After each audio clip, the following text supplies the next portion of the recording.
My name is Ola Sage with eManagement, and I'll be introducing our next set of speakers. They're going to be doing a joint presentation, but I'll introduce them together. Our first presenter is Uma Aluwalia, who is the Director of Montgomery County's Department of Health and Human Services. Uma holds a master's in social work from the University of Delhi in India, and a specialist postmaster's in health services administration from George Washington University. Over the course of a 24-year career in human services, she has progressively moved from case-carrying social work to executive leadership at state and local levels. Uma now directs a department of about 1,600 employees, which is one of the largest in Montgomery County. Ronnie Galvin is the executive director of Impact Silver Spring. Impact Silver Spring is a community building nonprofit right here in Montgomery County that's committed to the mission of building neighborhood-based social networks that ignite inclusive local economies and vibrant communities. Ronnie Galvin is married to Yannick Redwood and is a father to two teenagers, Alana, who's 17, and Darren, 16. Thank you.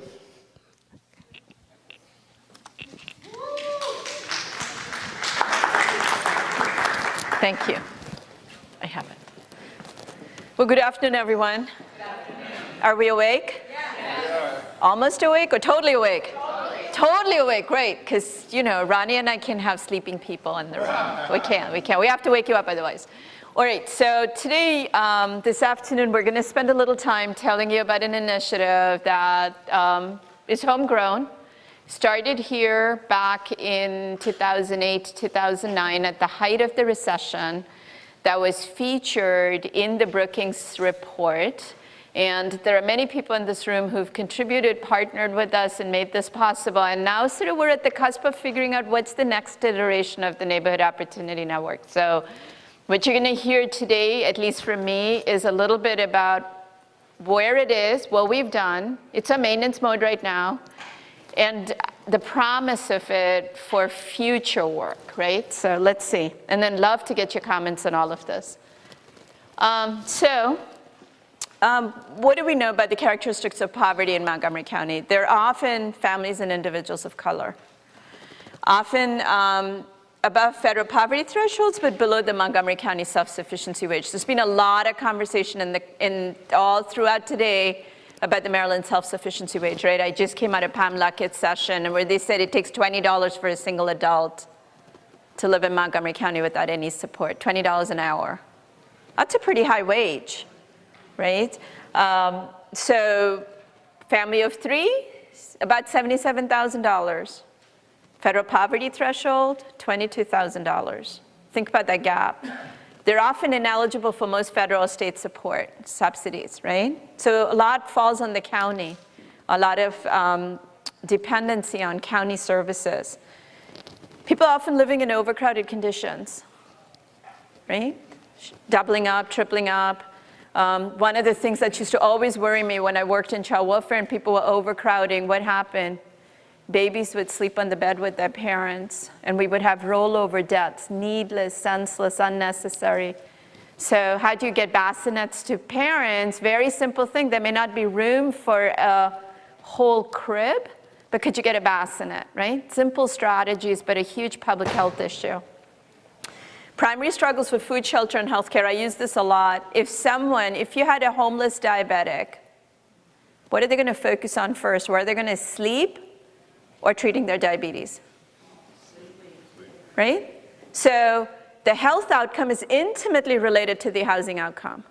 We have to keep these issues linked. You can't just say, okay, now we have healthcare, and so we've achieved something. It's no good if you don't have the housing or the food supports that are necessary.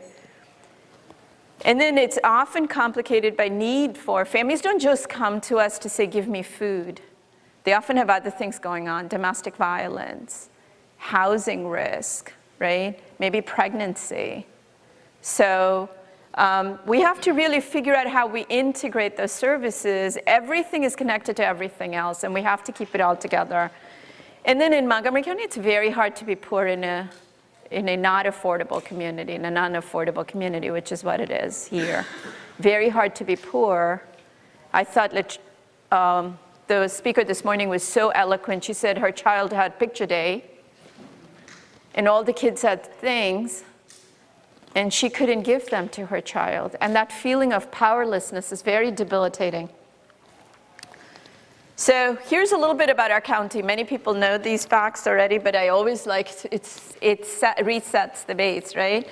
Million residents. I think we've hit 1 million now. We're just over 1,067,000, I think, was our number last year. 32% of our county is foreign-born. 50.6% racial ethnic minority now. 17% growth in our senior population projected. Almost 50,000 kids are on free and reduced meals, out of a school system of 148, maybe 150,000 kids. And free and reduced meals is a little bit more generous than the federal poverty threshold, but not by a lot. So this is a better indicator to use about poverty because it covers more people. When we were at the height of the recession, and I love to tell the story because it really gets to the heart. I've worked in many jurisdictions, but nowhere where the partnership with the school system is as strong for health and human services as it is here in this county. It's extraordinary. It was my second week on the job when the school board president, the chair of the education committee then, Valerie Irvin, Nancy Navarro was the school board president then, and Dr. Jerry Wiest, who was the superintendent, came to my office. Can you imagine that? Never happened in my life. It's a moment that I will never forget in my working career. And said, we're thinking about all the social determinants that impact the education achievement gap, poverty being one of them, homelessness being another, right? Incarceration of parents, alcoholism, mental health issues like depression. Will you, HHS, partner with us? It took me no time to say yes, of course we will. I mean, it's a dream come true. And out of that came the Kennedy cluster. And when we talked to the principals, what did they say? The single biggest issue that they were encountering was kids, the turnover of kids, because parents were looking for the next best rent deal. Within the school system itself, they may start in Wheaton and end up in Gaithersburg, right?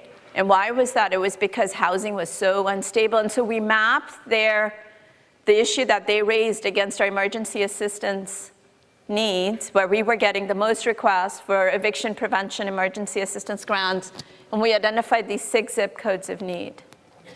And in there is where it's into 3 of those zip codes is where we've started our neighborhood opportunity network. In 2012, HHS served about 120,000 households, and a third of them used more than 2 services. And I don't mean TANF and food stamps. I don't mean, temporary cash assistance and SNAP. I mean income supports, which is temporary cash assistance, SNAP, childcare subsidies, and something else, or mental health and domestic violence, or homelessness and maternal and child health. They use more than 2 services, which really speaks to why it makes sense for the department to be integrated and to work collaboratively with our nonprofit partners. You heard, we have a staff of about 1,600 with over 80 programs. Look at the growth in food stamps, which is SNAP during the recession. 166% growth between 2007 and July 1st of 2013. 166% growth in food stamps, which is fabulous, right? In the sense that people are getting food. It's not great that people are in poverty, but it's good that people are reaching out and getting the food help that they need. And we serve, Mr. Leventhal spoke this morning, he said 31,000 people in Montgomery Cares, but there's more.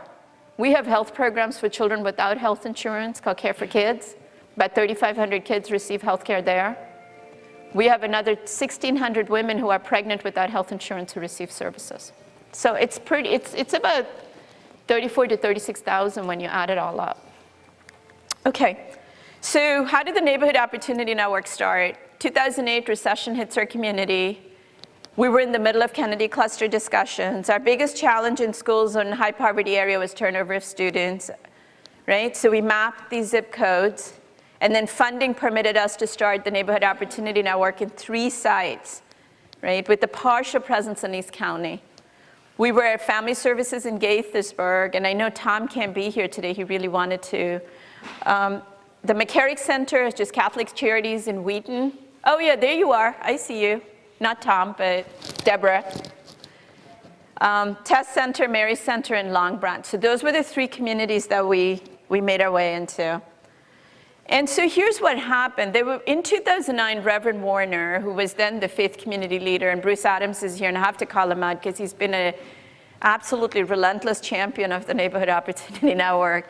And Tim, then, who was part of OCP, called a faith summit in 2009. All the congregations were there, and was at, I'm trying to remember, it was the Hebrew congregation on Old Georgetown Road. That was where the meeting happened. Anyway, and there were several congregations. It was like a big meeting room, and there was the pulpit was there, and people were sort of putting calls to action, and all these religious leaders standing up there. And in that room was Ronnie's predecessor, Frankie Blackburn, who was the executive director of Impact Silver Spring then. And she heard the call, and I stood up there and said, the recession's hitting, people are struggling. How do we partner together to do something meaningful? And so then the idea came up, can we merge traditional service delivery with neighborhood organizing? They impacted an infrastructure around the PTAs and housing, where they were bringing neighbors together to educate neighbors about how to advocate around housing issues and around education issues in schools. And we said, what if we put that construct together with service delivery? The county has 3 large service areas, for those of you who don't know, 8818 Georgia Avenue, which is our downtown area, which is absolutely swamped right now with people. I just ran over there in the afternoon with people waiting to sign up for the ACA, because Monday's the last day to sign up for the ACA. So spread the word, people need to come out until November of 2014 for the next year enrollment period.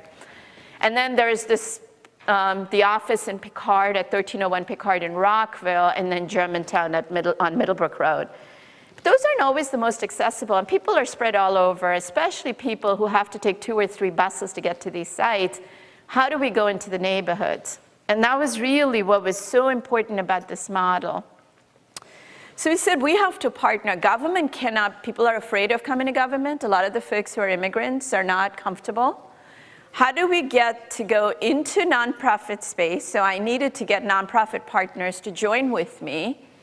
And how do we support the hiring of newly unemployed natural leaders in the community who could function as connectors whom people would trust? That was really the basic premise behind all of this. And then you're overlaying onto that this door-knocking approach where we would actually get the neighbors out. So our partners, of course, were Department of Health and Human Services, Office of Community Engagement, and the regional services centers. And then the private sector partners, I can't say enough about impact, but Ronnie's going to speak for all of that. Family Services, Catholic Charities, Mary Center, and to tell you, the Montgomery County Community Foundation has stepped up so beautifully through the recession. And they put, I think it was almost $500,000 worth of emergency assistance that flowed through the system for several years during the height of the recession through the Neighbors in Need Fund. So here were the shared outcomes. I remember this conversation. I called each and every one of the executive directors, at that Tom Haar, it was Ed Orachowski for Catholic Charities, and it was Maria Gomez for Mary Center. And I remember the conversation with Tom most clearly because I was driving. And I called Tom and I said, Tom, will you partner with me? We want to do something in the neighborhood that's going to address economic insecurity. And he said, he didn't ask me anything, he said, when? Right? That was the response we got from each and every one of our partners. We said, we want you to open your doors, give me free space. I went to Mr. Leggett in the budget. Everything Mr. Leggett said standing over here about the commitment to the vulnerable and the safety net, it's been extraordinary, the support we have received to do this work. So the first pillar, of course, is real and sustainable access to services. People need help. They need the safety net. And I use this analogy a lot. I think of the safety net as a trampoline. People come, bounce on it, they get the help they need, they go off into the universe, right? It's not a waterbed that they're served staying right here.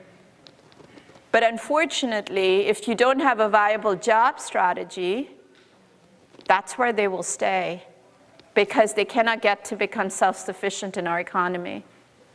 So it's taken this long, but in Montgomery County now, there is a very viable jobs effort, right? You heard Steve Silverman speak about it this morning. I'm very excited that whether it's Montgomery moving forward, whether it's the WIB, there's connectivity, the college, there's connectivity around the issue of jobs, microenterprise. However we come at it, immigrants tend to be the most entrepreneurial in a community. And so how do we capitalize on that asset, right? Thriving neighborhood centers. You know, Frankie had this vision that there would be a woman selling pupusas sitting in the waiting room while people were waiting for their benefits to be taken care of. We haven't gotten there yet.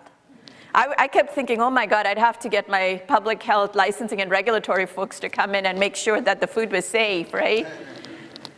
So it hasn't gone there, but it's exciting. And then to create these networks of mutual support, where if I know where I can get ESOL classes, I'm able to tell my neighbor. My biggest vision was there is this young mom who has to go to work, and often child neglect is about people making very poor decisions about who's watching their children.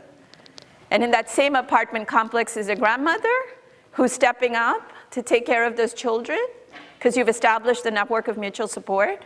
And if their grandmother's not seen for 6 hours or 8 hours, somebody's knocking on the door in case she's broken her hip and is lying on the bathroom floor, as opposed to 2 days later when she's dehydrated and severely ill and has to be hospitalized, right? That's what neighborhood circles of mutual support would do.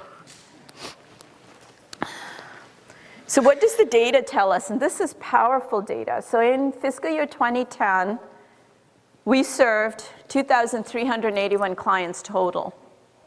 By half of this fiscal year, by December of 2013, we'd already served 6,500 folks. When we started, almost 88% of the folks we served were brand new. Were known to the department. So they were not new. Today, 60% are known to the department, 40% of the people coming in are brand new, which means the community is recognizing this as a resource to serve them. Okay? When I don't know how many of you know the big fire that happened in Long Branch, it was a 3-alarm fire. It was this Neighborhood Opportunity Network and the relationships with our nonprofit partners in the community that mobilized the help that those families got. And it was remarkable, the kind of support that was mobilized in the community. So here's some of the data, right? The people we see, 90% are women, 66% are Latino, 30% are African American, but that's misleading because that includes continental Africans as well as Caribbean. So we really have to get better in our data collection, right? This is not adequate to because their needs are different. 72% are married. 70% have at least one child at home. 60% speak Spanish as their first language. 70% are working or generating income of some sort, and 80% make less than $40,000 a year. What's our self-sufficiency wage for a family of 3? Can these people live independently? So that's but they're hardworking families. And the one takeaway for me, the big takeaway is when you talk to families in these centers, they're very clear. We're grateful there is a safety net, but we want jobs so we can take care of our families ourselves. So little well-known fact. Percentage of households spending more than 30% of their income on housing costs. Now you wonder why people are doubling and tripling up, right? 51.7% in 2012 were in renter-occupied housing, while 36% owned their own home. But in both instances, we're spending more than 30% of their income on housing. I love the self-sufficiency standard. I use it everywhere I go because it tells such a powerful story. And so here are the lessons learned, right? How do you build culture and language competency among staff and volunteers? And I'll tell you, in our work, we know that there are all communities, Asians, continental Africans, Caribbeans, Latinos, who are experiencing hardship. But we're not able to reach all of those communities and encourage them to come out and get help. The majority, and it doesn't mean that the people we are not serving are not in need, but we really need to get deeper into the community and get everybody who's in need to come out and say, I need help. I'd rather be inundated than have a child go hungry. So we still haven't figured out what's that magic sort of formula that will make everybody comfortable to come out and ask for help. Clients come to rely so much on their connectors, sometimes that they cannot function independently. And it's not an ongoing dependency that we want to create. We want to make people competent in navigating the system. Often, because the neighborhood opportunity work is relationship-based, consistency of staff is really important, and the staffing model that we have doesn't always lead to that consistency, so that's on our end.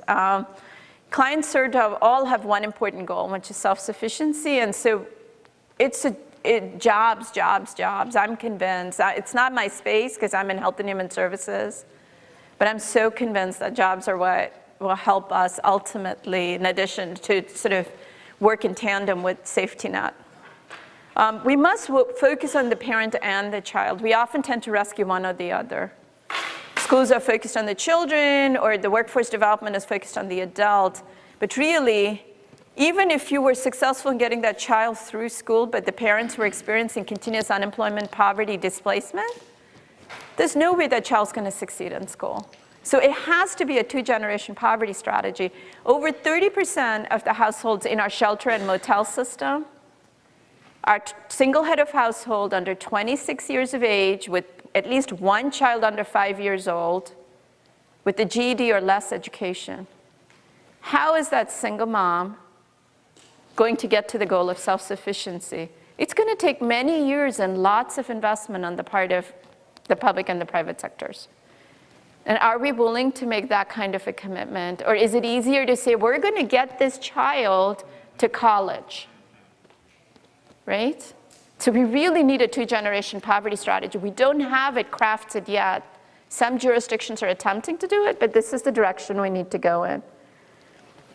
And then the most important, of course, is collaborate. Government alone cannot do even a third of everything that's been accomplished here. And it's in large part because of the partners that we have. So here are the goals, and this is where I'm going to stop and then hand it over to Ronnie. How do we expand to the remaining communities of need? We only got into 3 neighborhoods, right? Then money stopped us. Literally, we couldn't go any further. How do we strengthen the partnership network? We have to emphasize that shift to workforce development. And then we have to connect the neighborhood. This was a conversation we just had yesterday. We had a retreat with our leadership team. We have so many assets spread across our department that different, it's a behavioral health set of assets or an aging and disability set of assets. For example, the senior community is very focused on something called villages. What are senior villages? They're neighborhood-based systems of help, right? Similar care networks. How do we tap the neighborhood opportunity network, the villages network, other networks to really get into the community and do the work of population health? Because ultimately, it's all about population health and well-being. That's what we need to do. And so what are all the assets that we can mobilize collectively? How do we connect to Kennedy Cluster? How do we connect to linkages? There's a new opportunity with the Children's Trust. What does that mean? Are we defining it correctly? And then evaluation, which we don't do very well. So with that, I am going to stop. How y'all doing? So first of all, I just want to say thank you and congratulations to Mark Brigel and the folks over at Wider Circle for having the audacity to make a statement to declare that we're going to eradicate poverty. If you see Mark, any of his staff, any of the folks with the black T-shirts on, give them a hug because they're going to need a lot of encouragement because eradicating poverty is going to be a tough job for sure. How much time do we have? Because I want to get to the Q&A. How much time do we have? We still have enough time for Q&A? All right, so I'm going to do this in 5 minutes so we can get to Q&A. No, that's all right, Uma. They needed to get that background information. Let me just say, I was also pleased when I was told that I was going to be presenting with Uma, because if you know, Uma is, we call her social service rock star, and it's like she's Gladys Knight and I'm the Pips, so I'm the Pips. So one of the things you heard Uma say is that when folks come into the centers, and the thing I want you to hold in your mind as we go into the Q&A, structural change. Say that with me, structural change. Right. All right, so Uma actually, with her partners, changed the structure of the way that they delivered service. And as people were coming in to the service centers, she said their number one goal, everybody say number one goal, was self-sufficiency. I did not come to this country to just sit around, right? And I don't know who that guy was that said that we're a nation of takers. He's a liar, but that we're a nation of takers. They came to work. They came to activate their gifts and talents, and they came to be a part of the fabric of America. And so we talked as a group of partners about how we could create a space where they could do just that. Now, as beautiful as Montgomery County in America is, it can also be very intimidating because of how big and fast big things are and how fast things move. And so we created a smaller space. Now, I understand there was an organization here this morning talking about circles, where there's actually a homegrown version of it that's a part of the Neighborhood Opportunity Network that we call the Opportunity Circle. And it's basically groups of 8 to 15, if it gets real good, sometimes 20 folks, who are working in small groups to build confidence, relationships that can create momentum for positive change in their lives and in their community. I'm really going to speed through this so we can get to the Q&A, because that's the most fun part. But I will say this, and then I'm going to show you some maps. Social networks. So Uma talked about this gap between the money that people are earning and the money that it takes to actually live in a place like Montgomery County. And one of the things that we know as a community building, network building organization, and some of us who know the tail end of what I'm about to say know this to be the truth as well. I'll say the first part, and those of you who know the second part, say the second part. Make a way out of make a way out of no way. And so when you're in a situation when you got to make a way out of no way and your back is against the wall, sometimes all you have is social capital to fill in the gaps when the financial capital is not there. And those of us who are more privileged, I'm in that camp, right? I've got 2 degrees. I've got a wife that makes a salary that's triple mine. And we got a nice house in White Oak and all that. Our kids are getting ready to go to college and all that stuff. So we're part of the privileged class. And one of the things that we know is that we don't just get there because of the degrees and the status that we have. We get there because somebody helped us along the way. Quick test, audience participation. Think about the last 3 jobs that you got. If 2 out of those 3 jobs you got, not because you went to monster.com, but because of somebody that you knew, raise your hand. Right? And so that's what we're doing, right? As we extend the network, we're trying to teach people who are struggling how to build their social capital so they can have what we have, right? As they increase their connections, their opportunity to improve their lives also increases. And so I kind of already talked about all of that. This is the network. This is how people get into the circles from the centers. They get referred, and 2 years ago, we merged a sports organization into our network. Why? To make sure that kids had an opportunity to participate in recreation activities in their community, and cost and transportation and language would not be a barrier. But the other reason was these parents were not showing up in the public square, but they were standing on the sideline of the soccer field. And we used those spaces as a way to make them aware of the social service that's in the community, and also to invite them into these spaces that we call opportunity circles. So these are some of the things that happen when these 8 to 15 people come together, right? And so the question we asked them, and where's Teresa Testoni? Wave your hand in the air like you just don't care. So one of the things that we do, Rianberto Rodriguez, wave your hand in the air like you just don't care, right? One of the things that we do, we're kind of like, I see Bridget Hannigan here. Wave your hand in the air like you just don't care. Bridget, wave your hand, there you go. All right, the foundation people, they never want to raise their hand because they figure everybody's going to ask them for money, but we're not going to ask you for money today. So, not yet. That's right. But we are like, we're the Star Trek nonprofit, right, Bruce Adams? We're the Star Trek nonprofit. We go where no man or woman has gone before, right? We knock on doors in the most isolated parts of our county to bring folks out into the public square to get service or to build their power and opportunity. And as they go into these opportunity circles, these are the things that they are working on or that they're doing in those circles. And we're at the center helping them expand their networks and their connections. Now, as Uma said, very last statement, we got all this amazing stuff. We got 3 and almost 4 centers if you want to include East County. Thousands of people are coming there for service. And we've got about 14 of these opportunity circles now operating between Wheaton, Long Branch, and we've got a couple in East County. This is one circle, right? And so what we did was, remember, we're teaching them how to grow their networks. Everybody say networks. So this small, we tracked them for 2 years. Now, you might not even know we were up to this, right? We tracked them for 2 years. 8 Ethiopians and 1 Kenyan who live in the Park Montgomery apartments in Long Branch. This is the before. They're the blue, right? And we have a new network mapping software where they self-report the kinds of connections that they have in their lives. This is before. So you can see, these weren't all the connections, they're self-reporting, but you can see kind of isolated, not really connected to each other and not really connected to some of these things out here on the end. This was after, right? This is after 2 years. And I'm going to blow that one up here so you can see it up close and personal. Now, can y'all see the colors clear? Right? Some of you already nodding your head because you get it, right? So what happened was the group of 9, the mutual support that Uma was talking about, when they couldn't make it somewhere to get service, guess what, or support, or hold each other accountable to the goals that they were setting for themselves, they did it with each other. And so that blue core, that's them.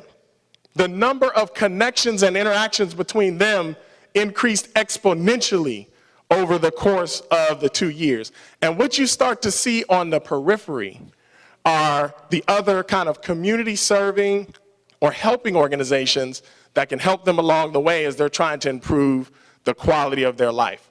Now, so we've got 14 of these circles going right now. We want to expand these to other neighborhoods. And we don't want to just do this with folks who are struggling. We want to do this with everybody in our community. And the entrance exam, everybody say entrance exam. The entrance exam, almost done. We're coming up for the big windup, The entrance exam into the circles is your willingness to answer this question. What would you do if you knew that you would not fail? What would you do if you knew that you would not fail? That's not just a question for people who are struggling. That's a question for lots of folks who are pretending that they're happy, who got lots of money, who are doing things that they really don't want to do. They figure they just have to do them, right? What if you had a whole community that was doing what they really wanted to do? I think we could, under those conditions, we could probably eradicate poverty. So that's the question we're asking them. And some of the answers to those questions are predictable, right? I want to learn English better. One of the women said, I moved here from Ethiopia. I want to get my children into college. I want to start my own nonprofit. A couple of them said, I want to start a new business, things alike. I met with an executive from Marriott sitting across a lunch table, and she told me she wanted to adopt a child, right? So it could be anything. All right, but these are more kind of concrete, instrumental, quality of life issues, and these were the results, right? And so every socioeconomic indicator, physical health, self-confidence, income, savings, my job skills, my job situation, my involvement in my community, helping others, ability to speak English, all the indicators went up across the board. And we didn't do anything. We didn't tell them where to go. We didn't tell them who to contact, because we believe that people know what to do. People have power. They do have power. They have a sense of efficacy. But when they come together with their neighbors to support each other and hold each other accountable, right, that the kinds of connections that they need to make outside of themselves begins to accelerate. And then, so the last thing I'll tell you on this is to really drive this home. So remember I said this was 8 Ethiopians, 1 Kenyan, all in one apartment complex, all working on different goals. They meet every week. They're reporting on their progress with each other. When they feel like one of them's not doing what they're supposed to do, they get on each other. They support each other when they get stuck. Well, in the midst of this, they said, and this is a purely cultural thing, right? And lots of cultures do this all over the world. They said, why don't we save money? Why don't we save some money together, since some of you want to start businesses and so on and so forth? So I said, okay, let's start saving money. And in 7 months, they saved $13,000. 13, okay, so I'm fudging a little bit. They actually saved $10,000. And Capital One Bank got wind of it and gave them another 3, right? And so the moral of the story here is that now, what they were doing is they were supporting each other in this savings process. And people all over the Caribbean, people all over Asia and Africa, there's this cultural practice, Latin America, of saving money with each other. But it's grounded in social capital. If you don't have social capital, there's not enough trust there to support each other and hold each other accountable around that end. And so the thing that we all take for granted, we're now trying to, within the context of the Neighborhood Opportunity Network, we're trying to catch some of those vulnerable families, bring them into these circles, and yield these kinds of results. And so, of course, what do we want to do next in one line? We want to do this kind of evaluation across the whole network, and we want to do more of them. Thank you very much.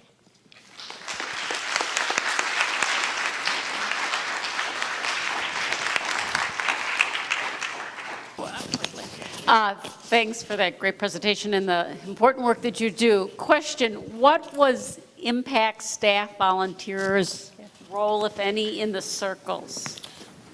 So the circles right now for volunteers is not a place where they drill down. Really, it's the circles themselves that are meeting and working and collaborating together. In our network, volunteers show up in a couple of ways. One, in the sports program, there's tons of need for volunteers to help run the league and also to disseminate information. And you are sitting 1, 2, 3 people down from the queen of community engagement and door knocking, Teresa Testoni. That's the other thing that volunteers do in our network a lot. When we go out into communities, we always need smiling faces, cheerful spirits to knock on doors and to ask people 2 questions. How are you doing, and what would you do if you knew you wouldn't fail? So for us, that's where volunteers typically show up in the network. And I will say at the centers, Catholic Charities, Family Services, Mary Center, there are many, many opportunities for volunteers to step in there.